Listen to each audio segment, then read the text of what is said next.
आज banquet hall का उद्घाटन आज हमने 65 लाख रुपए की लागत से किया है। शेड निर्माण 20 लाख के निर्माण से काम चल रहा है। अंबेडकर भवन के लिए 10 लाख रुपए और मार्केट कमेटी रोड के लिए 30 लाख रुपए का आपने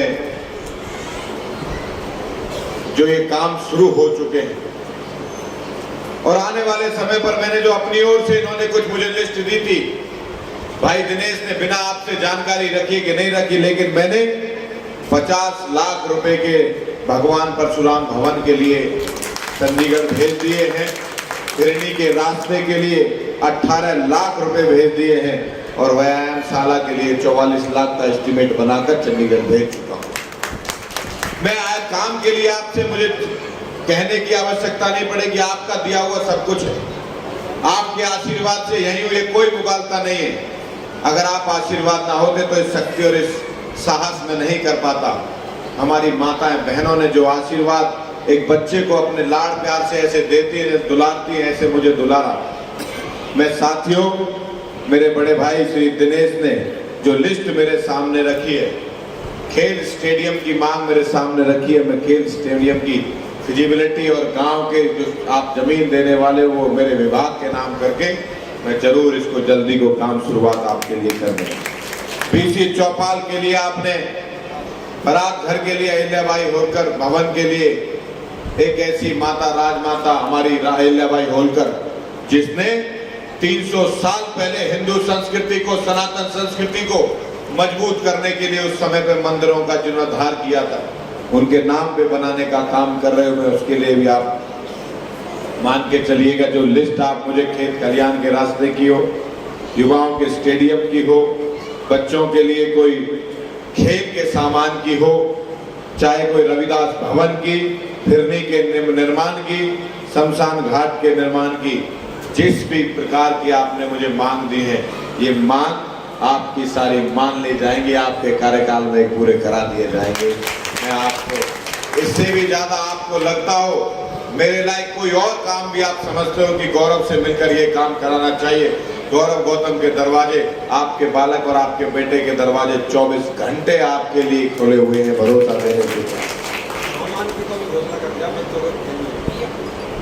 और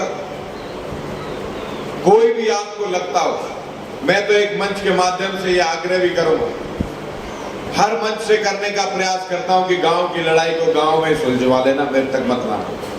मेरे पास तो सकारात्मक, जिसके लिए मुझे बनाया आपने, जिस उम्मीद से मुझे बनाया, मैं प्रयास करूंगा उन पर खरा उतरने के लिए हर संभव प्रयास करूं। समाज को एकजुट करने का, समाज एकता में रहे, आने वाली पीढ़ी को प्रेरणा देने का काम करे। हमारे युवा खेल मंत्री होने के नाते मैं इस मंच से युवाओं को भी आग्रह करता हूं, ये नायब सिंह सैनी की सरकार अब ना खेल के क्षेत्र में प्रोत्साहन में कोई कमी छोड़ रही है, ना धनराशि में कोई कमी छोड़ रही है। अगर कोई बच्चा कम पढ़ाई लिखाई में है तो खेल में उतार दो। आपका भाई, आपका बेटा खेल मंत्री है, किसी ग्रुप में कमी किसी भी कोने में नहीं आने दूंगा। खेल के क्षेत्र में नौकरी की भी कोई कमी नहीं है और धनराशि की भी कोई कमी नहीं है। और खेल के क्षेत्र में डालोगे तो हमारे इलाके में नशा बहुत बड़ी चुनौती बनता जा रहा है, उससे भी वो बच्चा दूर रहेगा, स्वस्थ रहेगा, आने वाली पीढ़ी भी सही रहेगी, समाज भी ठीक रहेगा। उस पर भी हम सब लोगों को सोचना चाहिए। बुजुर्ग सरदारी बैठी हुई है, अपने पोतों को जरा इस बात की तरफ आगे बढ़ाओ। अलग अलग खेल में जब मैं कहीं दूसरे क्षेत्र में जाता हूँ, उस लड़के ने इतने मेडल लिए, उसने इतने मेडल लिए, और उसकी नौकरी A ग्रेड की लगी, B की लगी, C की लगी, उसको 5 करोड़ रुपए का इनाम, उसको 12 करोड़ रुपए का इनाम, तब मुझे लगता है कि हमारे इलाके में थोड़ी कमी है। आप बुजुर्ग बैठे हो, आप मार्गदर्शन कर सकते हो, आप समय दे सकते हो, उन युवाओं को खेल के मैदान में लेकर जाइए। आज मैंने खेल, ऐसे राणा जी बता रहे थे, 25 राज्यों के पहलवान नेशनल चैंपियनशिप आज पलवल में चल रही है, जिसका उद्घाटन करके मैं आया हूं।